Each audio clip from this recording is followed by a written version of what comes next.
aqui com um petisco no coração da Zona Norte, na Água Fria, para visitar um simpático restaurante italiano, uma forneria comandada por uma família muito legal.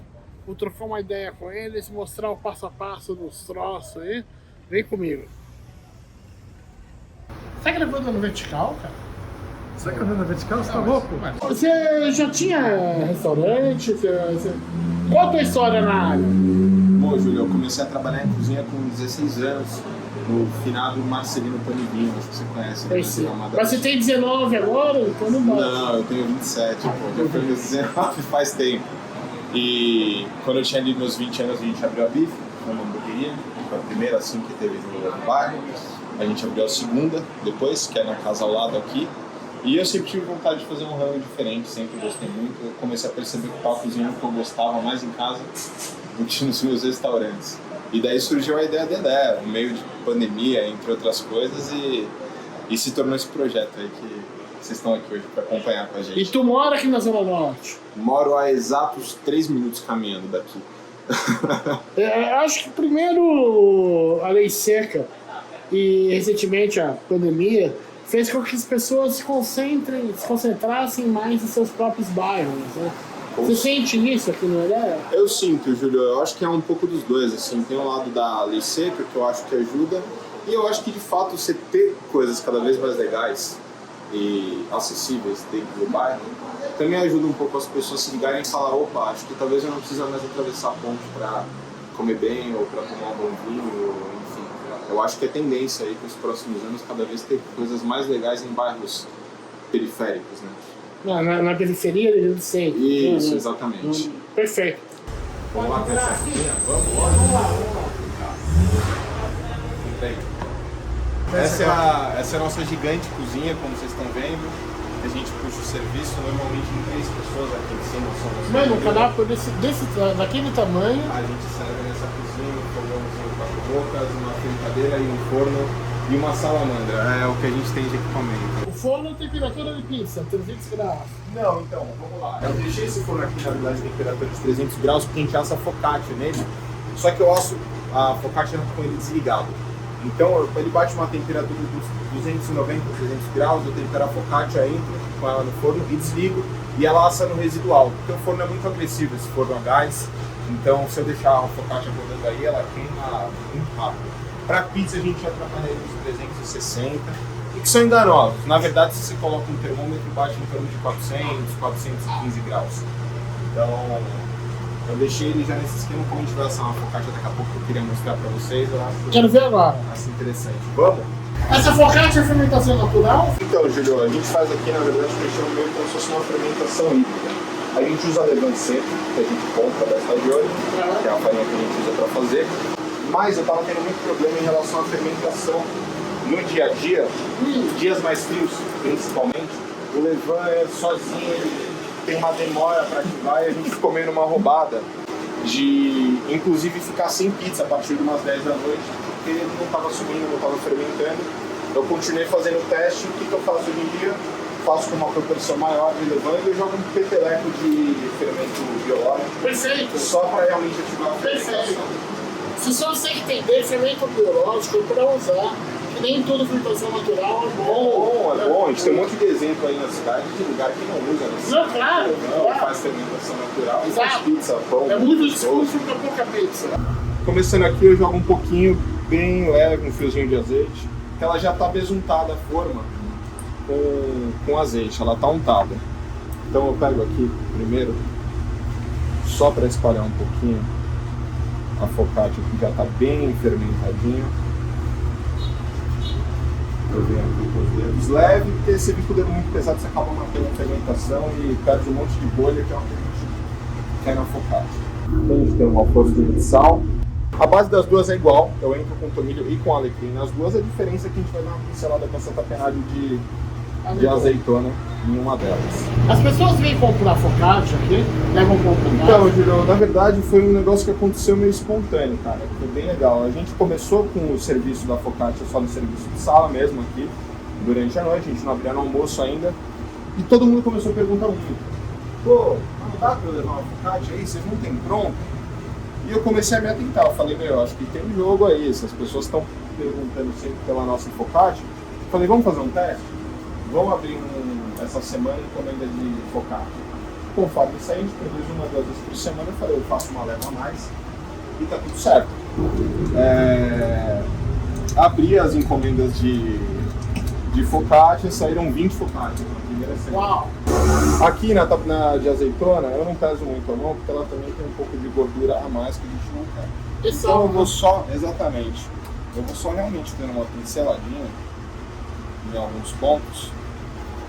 E é legal que como a tapenade já está melada no azeite, não corre o risco da azeitona amargar na hora do forno. Eu gosto muito dessa, mas é porque eu sou fã de azeitona. E azeitona é aquela coisa, eu odeio, né? Tem quem não gosta de jeito nenhum, mas putz. Bom, agora eu vou trazer ela pro forno. Mas abre a portinha primeiro. Forno, bate. Como ele é um forno que ele é rotante, não tem necessidade de alguém ficar forneando a pizza o tempo inteiro. Óbvio, não é que não vai fornear nada. Você troca a pizza de lugar para pegar um pouco de lastro, dar uma caramelizada na parte de baixo da pizza. Mas ela tem uma autonomia legal. Para a dinâmica de trabalho com uma cozinha pequena, vale super. Quantos minutos vai ficar? Júlio, em torno de 5, 6 minutinhos, ela ficava antes. Como eu aumentei a hidratação, ela tá sendo um pouco mais rápida agora.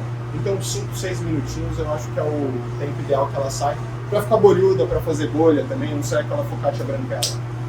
Dá tempo de fazer alguma coisa enquanto assa, hein? Vamos fazer uma pasta fresca. Se fica de olho, Bill, qualquer coisa você tira pra gente a focaccia. Aqui vou apresentar também, Pedrinho, cozinheiro, trabalha com a gente. Pedrinho. O Gaguinho trabalhava com a gente também na bife, aí ele veio pra cá.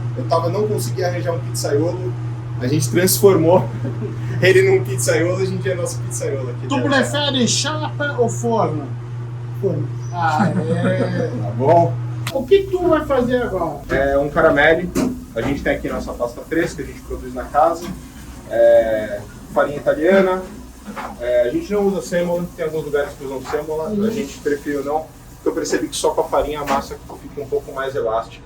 Então tem menos chance de rasgar enquanto a gente está recheando. 80% de hidratação. O que isso significa para a galera que está em casa, às vezes quer começar a fazer pasta fresca? Significa que para cada 1 quilo de farinha, você tem aí 800 gramas ou de gema ou de ovo, aí cada receita segue uma diferença. A gente usa só gema aqui, a gente não usa a clara do ovo para produzir a pasta. Nossas massas, mesmo a da lasanha, todas são a mesma base. O que muda eventualmente é a espessura da massa e a forma com que a gente dobra ela para fechar. Explique o que é um caramelle. Vamos lá. Caramelle é uma pasta fresca tradicional que ela é muito legal por 2 motivos, eu acho. Um, pelo visual dela. Realmente é uma massa muito bonita. Vocês vão parece um bombom. Ela parece um bombonzinho. E o legal é que como ela é bem fininha, a nossa massa, toda a parte do meio fica praticamente transparente depois do cozimento da massa, demora 1 minutinho e meio. Mas como a gente tem as dobras, ela vai ter mordida também. Ela vai ser uma massa que brinca com as duas coisas. Ela é delicada, mas ao mesmo tempo ela tem um ponto de mordida quase ao dente. O recheio é de copalombo suíno. Como que a gente faz ele? Muito tempo no fogo, sela primeiro a carne, depois a gente vai regando com caldo de legumes e a gente vai entrando com um pouco de tomate pelate. Nesse caso, vai muito mais pelate do que, por exemplo, no rabu de ossobuco. Porque o ossobuco eu quero ter um pouco mais do sabor do ossobuco, do colágeno. Copalombo é uma carne um pouco mais magra, é legal porque o tomate deixa um pouco mais doce. Então aqui a gente tem um pouquinho de água, vocês vão ver que para cada dobradura que a gente faz, tem uma forma diferente, uma abordagem diferente aí pra gente colocar água, que não necessariamente você precisa colocar em todas as pontas. Aqui, por exemplo, eu só coloquei nessa extremidade da massa. Então a gente vem girando aqui a massa até fechá-la, certo? Após isso, a gente tenta deixar o mínimo do mínimo de ar, de oxigênio aqui dentro, por quê? Primeiro para ela ficar mais delicada, fica quase transparente, e porque quando você coloca na água fervente, se a massa tem muito ar dentro, a chance dela estourar dentro da água é muito grande. Feito isso, paramos aqui, não tem segredo, a gente só pega a massinha, junta aqui essas 2 pontas, sem água mesmo, até fechar, e depois a gente abre elas e fica justamente nesse formato que vocês O caramelo. estão vendo. Exatamente. Então é o que eu falei, é uma massa que eu gosto muito. Quer fazer uma do ossobuco também? Nossa, Para vocês verem, acho legal. Bom, vamos lá. Aqui a gente tem o ossobuco, vocês veem que tem diferença de coloração. Aqui é proteína suína, aqui a gente tem proteína bovina. E aí vocês vão ver que tem uma diferença agora onde a gente vai molhar essa massa para fechar ela, que esse vai ser o tortelli. Então, pegamos a massa aqui, só para mostrar para vocês. Dá para fazer na mão. A gente fecha aqui ponta com ponta, fazendo como se fosse uma esfirrinha mesmo. Certo? Sem melar muito, porque senão a massa eventualmente pode rasgar. Aqui a gente pega, dá uma apertadinha na bunda da massa, certo? E a gente aperta a bundinha, exatamente. Vem aqui e cruza. Cruza e vai atrás da bundinha. Exatamente. Eu acho legal, dá pra fazer sem, mas eu gosto que a bundinha fique marcada no tortelli. Então esse é o tortelli de ossobuco também. Vocês vão provar hoje, a gente vai fazer aqui pra vocês. Legal. Fechou lindo. As pessoas perguntam muito se o padeiro distraído queimou a focaccia. Puta, Júlio, eu vou falar, eu acho que aqui a gente tá conseguindo reeducar um pouco essas pessoas. Porque, eu acho uma das coisas mais gostosas, tanto em pizza, panificação. Sim, mesmo uma comida na brasa, eu acho que tem que ter um gostinho de queimada, é uma das coisas que eu acho mais gostoso. Além disso, depois que a gente porciona ela e corta, antes de ir pra mesa, ela dá mais uma voltinha no forno, porque eu acho imprescindível aí, pra mim o pão tem que chegar quente na mesa. Perfeito. Você faz pizza de 12 queijos, catuperu, frango catupiry, moda recheada de cheddar, pizza doce de Nutella, Califórnia. Califórnia você faz. Também não tem. Por que não fecha? Vamos fazer uma marguerita então, que eu acho legal. Onde que você aprendeu a abrir pizza? Cara, Júlio, você acredita que eu aprendi a abrir pizza aqui? A Elé, a gente vai conversar depois, mas a Elé, a princípio, a ideia não era ter pizza. Como a gente estava no meio da pandemia, foi uma ideia que eu falei, se tudo der errado, pelo menos eu tenho como trabalhar uma pizza delivery, que também não é o ideal, né? Aqui a gente tem uma mistura, Júlio, de 70% de sêmola com 30% de farinha. Não tem nenhum grande motivo, é só porque sêmola realmente é muito caro e para fazer a pizza não tem a necessidade de 100% de sêmola. Então a gente coloca esse 30% de sêmola, um pouquinho de farinha. A gente coloca aqui na bancada sempre para não correr o risco da pizza grudar, como ela é uma pizza com fermentação muito alta. Então estamos com ela aqui, eu já dou uma pré-formatada na pizza, eu gosto de deixar ela com a borda mais gordinha. Bato ela um pouco para não ficar muito farinhada, bate um pouquinho. E você vê como ela tem alta hidratação, ela é uma pizza que ela abre. É muito fácil, tá? Aqui já dá pra ver que ela vai ficar com uma bolhana bem legal nesse pizza. A gente tem molho da casa, tem mais uns 3 potinhos para o serviço de hoje na geladeira. Por mais que eu seja aficionado por molho de tomate, eu não gosto de pesar muito a mão na pizza. Eu acho que fica tudo muito melado, eu acho que a ideia também é sentir um pouco o sabor da massa. Fica esse equilíbrio entre massa, tomate e a cobertura. Exatamente. A não ser que seja também, Júlio, a gente faz aqui, você perguntou da de 12 queijos. A gente tem uma pizza que a gente faz de 4 queijos brasileiros, que é o nome da pizza, que é bem legal, mas ela é uma pizza bianca. A gente assa ela só com os queijos, então fica meio que um cara que a gente chama aqui de crostini, né? É uma pizza mais sequinha. Aqui a gente tem queijo tulha, da Fazenda Atalaia, com certeza. Margarita, queijo tulha é chique, hein? E é engraçado, Júlio, porque por mais que a gente faça algumas pizzas bem interessantes aqui, no fim da noite, quando eu quero comer uma pizza, eu quero comer uma pizza de marguerita, cara. É. Qual é o seu sabor preferido? Aqui a gente tem mussarela. Também não tem problema falar, Júlio, de quem eu compro? Não, mussarela de quem? É do Rony. Tá, puta, assim, se não for a melhor, eu acho que é uma das melhores mussarelas. Pra pizza ela é muito boa. No mercado, porque ela tem um derretimento legal. Também não é uma mussarela muito salgada. Então aqui também com a pizza, eu vou pegar a pá. Aqui não tem muito segredo, para também não correr risco da pizza grudar. Eu dou uma farinhada na pá. Isso, obrigado.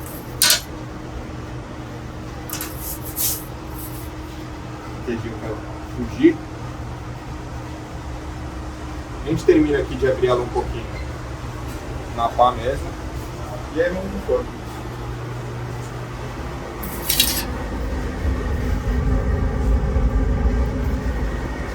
É o que eu falei, Júlio, aqui ela tá marcando 350, mas se realmente for pegar um termômetro infravermelho, alguma coisa assim, você vai ver que ela tá na faixa dos 410. Tá mais.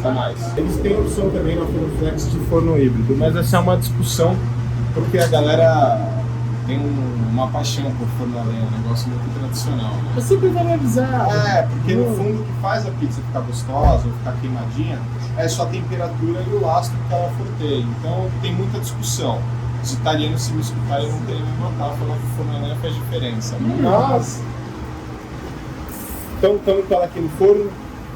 Furou. Não furou. Você dá uma mexida, né? Eu tiro ela só para também ela dar uma caramelizada na parte de baixo, porque mesmo o forno estando muito alto, como a massa estava na geladeira, às vezes você desce. O piso da pizza é muito importante, pouca gente cuida. É, exatamente. A caramelização do cozinhado. A maior parte das pizzas a primeira, eu gosto de comer pizza com a mão, né? A primeira e segunda mordida é boa. Mas depois fica parecendo o pau do Pereira, né? Fica molenga, exatamente. Furou mesmo. Olha que linda. Vamos fazer outra? Será que furou? Vamos fazer outra. Vamos fazer outra. Vê que todo mundo erra. O Benão, o Benovac e o Catipep. Quantas pizzas você faz para uma dar certo? Ó, Júlio, em média, 1,5 aí, vai, vamos falar num dia bom. Num dia bom, 1,5. Take 2. Tomate, você usa tomate in natura ou tomate pelado? Júlio, eu uso 3 coisas que eu acho principais que dão característica aí pro nosso molho. Eu uso tomate pelate, italiano, e a gente usa também o tomate in natura. Faz um blend. Faz um blend, exatamente. Mas a maior parte é do tomate in natura. E aqui, como a gente tem o melaço de cebola, que a gente usa para algumas receitas, eu jogo um pouquinho dele, pouco, porque eu não gosto de molho de tomate também muito doce. Claro. Mas a gente joga um pouquinho do melaço de cebola no molho. Mas ele é um molho leve, não é um molho muito ácido. Vamos lá. Take 2. Agora o terceiro. Vou até com raiva. Pra garantir. Essa pizza não é napolitana, por mais que ela siga padrão de hidratação, o que muda é a pizza napolitana, ela fica mais ou menos uns 50 segundos no forno, em alta temperatura. Aqui a gente deixa 1 minutinho 10, 1 minutinho 20, que é justamente para a pizza ter um pouco mais de crocância. É uma pizza menos elástica, mas é uma pizza um pouco mais crocante. Eu prefiro. Pronto, agora sim. Essa tá sem furo? Essa tá sem furo. É. Para finalizar a pizza aqui não tem muito segredo, cortar em 4 bandas. A gente tem aqui nosso picles de tomate, que é bem gostoso. A ideia, ele é um picles que ele tem uma salmoura, Júlio, que vai um pouco mais de açúcar do que a gente está acostumado com picles. Então é legal porque ele traz uma acidez para a pizza que só com o molho com queijo tulha eu não teria, mas também não é tão agressivo quanto seria comer um picles mesmo. Feito isso, cara, eu jogo pimenta do reino em todas as pizzas. Perfeito. Tá? Provar. Eu até falo para as pessoas que se não gosta, avisa, porque vai. Uma comida real, né? Isso. E aqui a gente coloca um pouquinho de manjericão, mais ou menos umas 3 folhinhas por pedaço, sem muita regra. E aqui não tem segredo. Tirou, a gente coloca aqui no pratinho. Serviço. Fotinho, foto, né? Foto, vale. De onde veio o nome do restaurante? A gente estava procurando algum nome que fosse leve e de certa forma passasse um pouco a ideia do que a gente queria ter como restaurante aqui na Zona Norte. E a gente quebrou a cabeça, porque como era um restaurante... É o italiano, né, Júlio? Não dá pra falar que não. Eu brinco em relação ao sotaque italiano ou alguma coisa do tipo, que é pra eventualmente ter algumas liberdades dentro da cozinha se quiser fazer um rango diferente. E tudo que a gente pesquisava era muito caricato. E aí eu comecei atrás de nomes próprios. Enrico.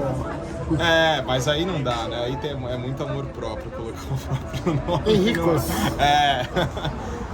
Parece nome de restaurante nos 80 de Nova York, né? Você enricou com o restaurante? Não. Desculpa. E aí eu comecei a pesquisar muito e estava próximo da abertura, o projeto finalizando, a gente ainda não tinha o nome. E eu achei Elea.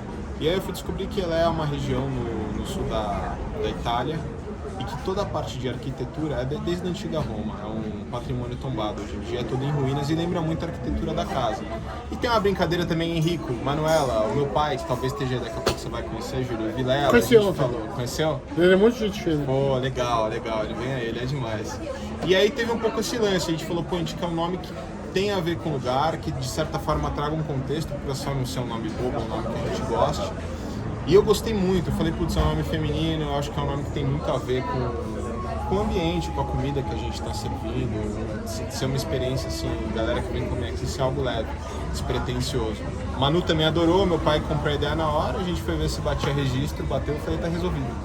E como faz pra quem tem língua presa, como eu, falar Elea?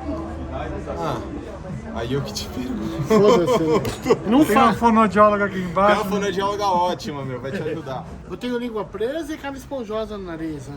E tenho a voz fina, né? Então, é o pior se vocês é possível. Vai fazer um rango, né? Pô, fechou. Então eu vou esperar um rango. Se a comida não for boa, o storytelling vai tudo pro saco, não adianta nada. Mata não tem tanto storytelling. Não tem, aqui é real, aqui é real. A ideia é fazer comida boa. Vou lá, vou cozinhar um pouco pra vocês. Fechou. Então vocês fiquem à vontade, tá bom? Obrigado. Julio, obrigado mais uma vez.